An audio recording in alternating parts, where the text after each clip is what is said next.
Salut à tous, c'est Katia, bienvenue sur ma chaîne, j'espère que vous allez tous bien, moi ça va très très bien.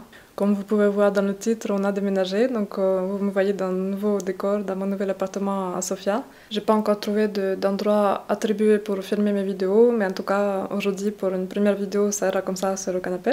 À Sofia aujourd'hui il fait très très beau, le temps est magnifique, j'ai une vue superbe de ma fenêtre, je peux voir le ciel, les nuages, les petits arbres. Donc tout ça, dès le matin, quand on se réveille et qu'il fait beau, ça fait tout de suite, ça met de bonne humeur.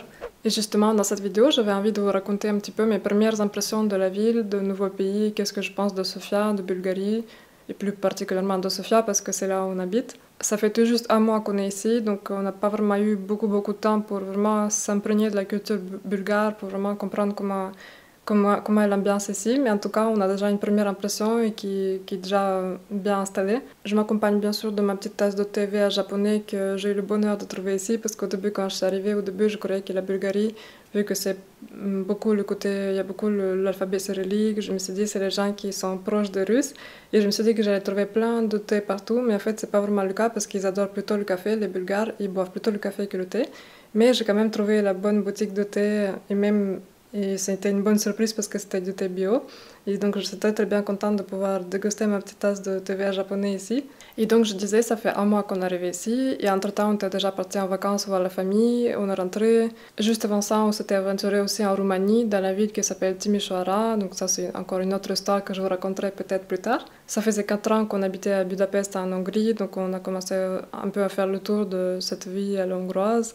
Et on s'est dit pourquoi pas essayer la Bulgarie parce que moi, niveau langue, ici, ça va être beaucoup plus simple pour moi d'apprendre. D'ailleurs, j'ai déjà commencé. Les Bulgares utilisent un alphabet cyrillique, tout comme les Russes. Donc pour moi, c'est vraiment du gâteau ici. Ça va être extrêmement facile à apprendre comparé au hongrois qui, lui, était vraiment compliqué. Beaucoup de mots bulgares sont les mêmes que les Russes. Désolée, je me mets à l'aise, je bois mon petit thé, je mange mon chocolat. Mais malgré ces ressemblances, le bulgare, même si ça reste l'alphabet cyrillique, beaucoup de mots qui se ressemblent avec le russe, c'est quand même pas du tout la même structure de langage, les constructions de phrases ne sont pas les mêmes. Donc je suis obligée de l'apprendre comme une langue étrangère à part. Bien évidemment, c'est pas parce que je comprends plus que par exemple en hongrois. C'est pas pour ça que je peux ne pas apprendre, vivre ici et pouvoir parler. Non, pas du tout, il faut vraiment que j'apprenne. Mais là-dessus, comparé au hongrois, quand je suis arrivée, j'ai tout de suite senti la difficulté à arriver. Et même, je pense que si j'avais persisté, j'aurais fini par l'apprendre aussi, le hongrois. Mais vu qu'à chaque fois, on savait pas trop si on voulait partir, quand il y a eu la période aussi avec le Covid, on savait pas trop. On voulait partir, après on n'a pas pu partir, donc tout ça, en fait, j'ai pas commencé à apprendre tout de suite. Et quand j'avais fait mes petits cours chez moi, j'étais pas assez à fond parce que je savais pas du tout si on allait rester là-bas. Donc maintenant, je me suis dit à chaque fois que si on va dans un autre pays, que même si on reste pas ici, on sait pas de quoi le futur est fait. Mais en tout cas, maintenant, à chaque fois quand je vais arriver dans un pays, je vais commencer tout de suite à apprendre la langue parce que moi, c'est quelque chose que j'aime beaucoup d'apprendre les langues. Donc je vais vous dire ce que je pense de la mentalité bulgare, en tout cas maintenant, quelques semaines plus tard qu'on est ici, qu'on a pu côtoyer quelques personnes bulgares ici et que dans la majorité, je vais vous dire qu'on a eu une très bonne impression parce qu'avant d'y aller, j'ai regardé quelques vidéos de personnes qui vivaient ici, surtout les Russes parce que beaucoup de Russes vivent en Bulgarie. Et pratiquement tout le monde était unanime sur le fait que les Bulgares étaient très sympas, qu'ils étaient très ouverts, très accueillants, très souriants. Et à 95%, je peux confirmer ce que les gens disent parce que c'est vrai que les gens ici sont plutôt sympas. Quand je compare aussi le service client hongrois et ici, je trouve que quand même ici c'est un tout petit peu mieux, même si ça reste toujours dans les pays voilà, comme la Roumanie, la Bulgarie, la Russie, tous ces pays-là, il y a toujours le service client, il n'est pas aussi parfait, on va dire entre guillemets, qu'en Angleterre, en France, en Allemagne. La mentalité des gens n'est pas la même, on est moins habitué à faire semblant, à toujours présenter une bonne image souriante, à accueillir le client avec le sourire, parce que moi, je m'appelle quand je travaillais en France, ça c'est quelque chose qu'on me reprochait tout le temps. Pas moi personnellement, mais en tout cas nos employeurs nous disaient tout le temps il faut être très souriant, il faut bien accueillir le client, même si il y a quelque chose qui ne vous plaît pas, il faut toujours être avec le sourire, il faut toujours faire semblant d'être content, d'être joyeux, d'être content que le client arrive dans la boutique alors que tu n'as rien à faire. Et ici, je pense que les employeurs les embêtent moins avec ça, c'est-à-dire qu'ils considèrent qu'à partir du moment que la vendeuse vous encaisse et qu'elle vous vend des choses que vous voulez, il n'y a pas d'autre effort à faire au niveau de sourire ou à être super accueillant, super enjoué. Malgré ça, comme je vous dis, toutes les personnes auxquelles on a eu affaire depuis ce mois, toutes les personnes, pratiquement à 95%, ont été très sympathiques. Beaucoup de personnes au-dessus de 40 ans parlent russe, vraiment beaucoup, je dirais 7 sur 10 ils parlent russe. Pas un russe parfait, mais c'est quand même un russe d'un très bon niveau qu'on arrive vraiment à se comprendre. Et les jeunes, ils parlent beaucoup anglais, donc ça aide parce qu'on peut parler soit anglais, soit russe, soit maintenant que je commence un petit peu à pratiquer le bulgare, je commence à passer les mini-commandes au restaurant ou voilà, des phrases basiques de la vie de tous les jours. Je peux aussi participer en bulgare. Après, par contre, nous, selon notre expérience personnelle depuis un mois, je ne sais pas si on a eu pas de chance ou si c'était exceptionnel ou si ça se passe souvent comme ça ici, c'est que les chauffeurs de taxi, ils sont particuliers. En fait, une fois sur deux qu'on a pris le taxi, on était tombé sur un chauffeur bizarre, c'est-à-dire que ça, c'était des personnes très très âgées.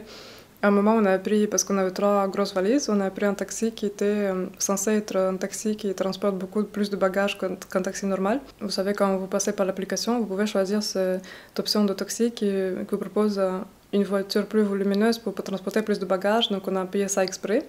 Et quand le taxi est arrivé, le monsieur, c'était un monsieur très âgé qui devait avoir au moins 70 ans, il a baissé sa fenêtre et il a fait comme ça. Il a rigolé, il a commencé à rigoler comme s'il était un peu... C'était un rire nerveux. Donc là, on s'est regardé avec mon copain, on s'est dit, bon, pourquoi il rigole? Pourquoi il n'est pas content qu'on ait 3 valises? On avait juste 3 valises ordinaires, 3 grosses valises, et qui rentraient amplement dans sa voiture, qui c'était une sorte de pick-up.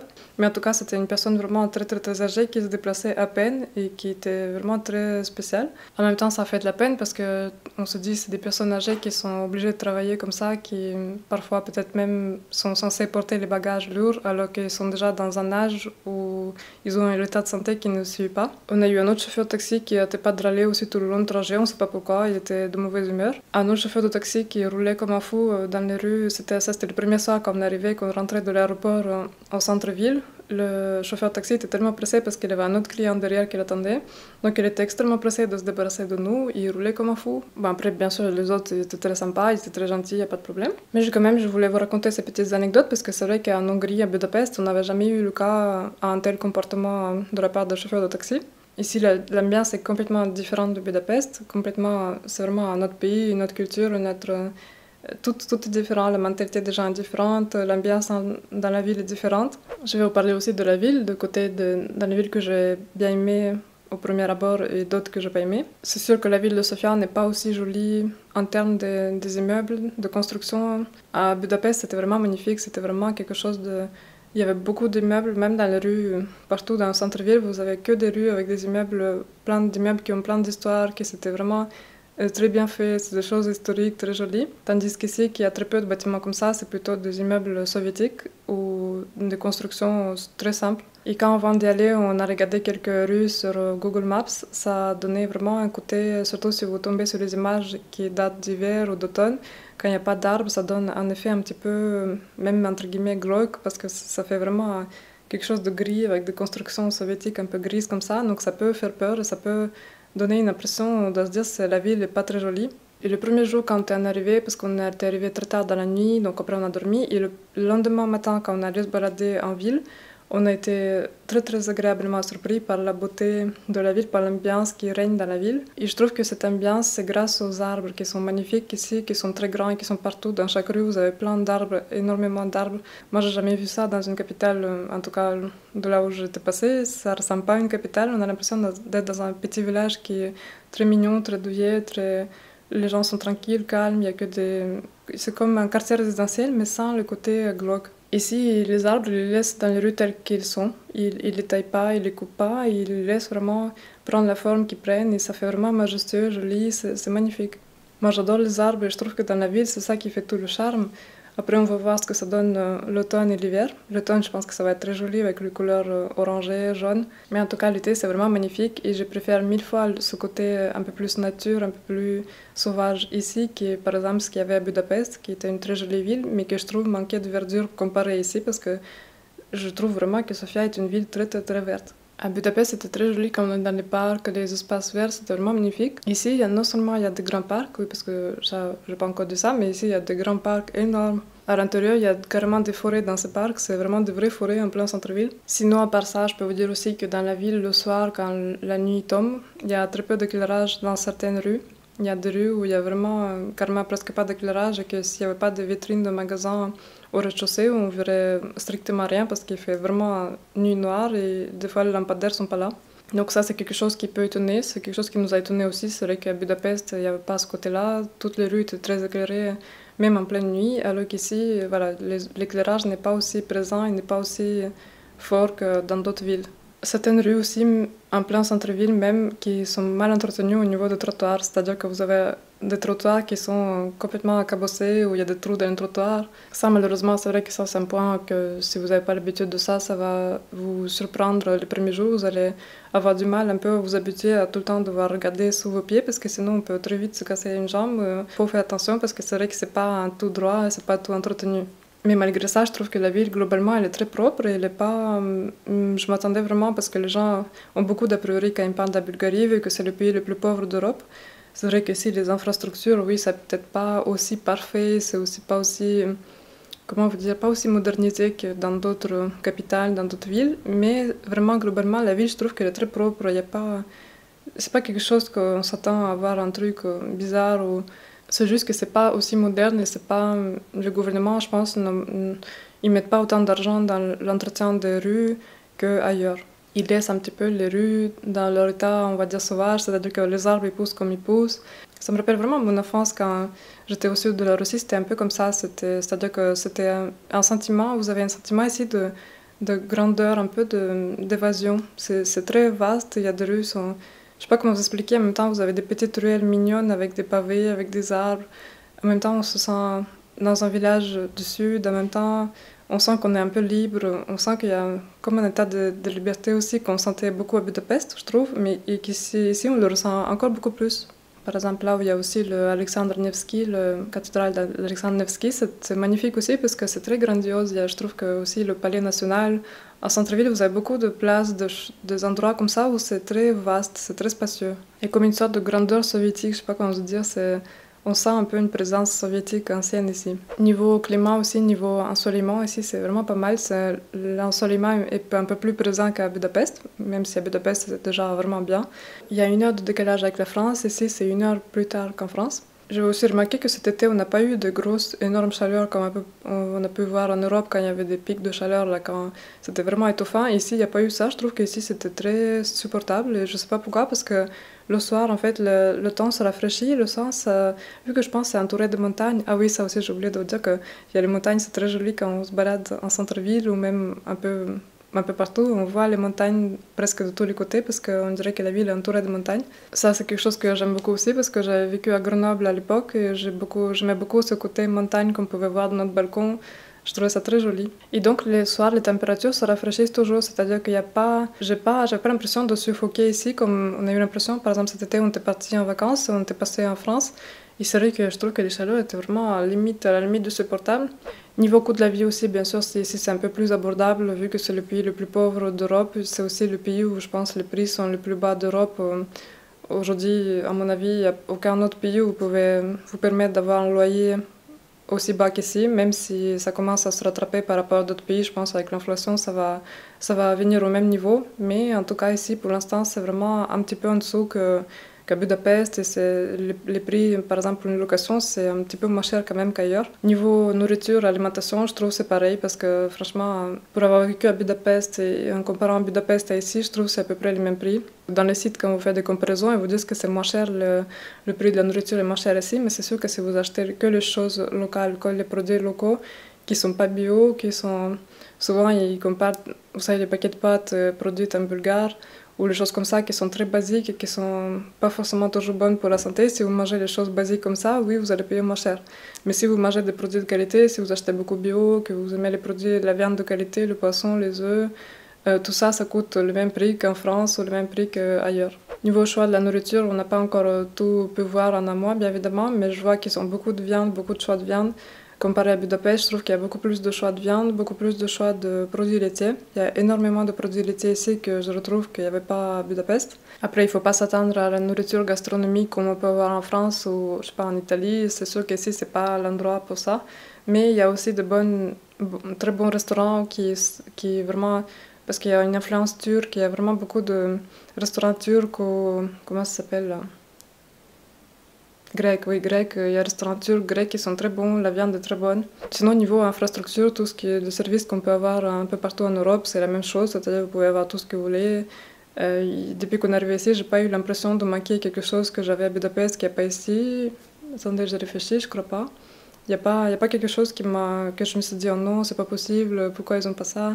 Il y a quand même aussi des opportunités, c'est-à-dire que si vous voulez ouvrir votre business, que ici il y a beaucoup de choses à faire, on voit que c'est pas encore autant modernisé et autant développé que dans d'autres pays, mais globalement il y a tout ce qu'il faut pour vivre bien, il y a tous les services pour être très bien, pour, voilà, si vous voulez vivre une vie normale comme vous vivez dans un autre pays, il n'y a pas de problème, ici il y a tout ce qu'il faut.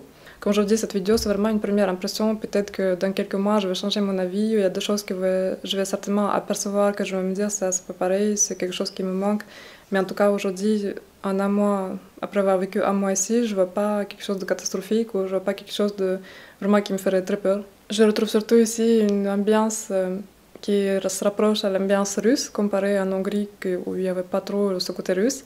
Ici, quand même, je retrouve vraiment beaucoup de gens qui parlent russe, il y a beaucoup de Russes ici. C'est vrai qu'on aimerait bien découvrir aussi le reste du pays, parce qu'apparemment, la Bulgarie est un très beau pays où il y a plein d'endroits magnifiques.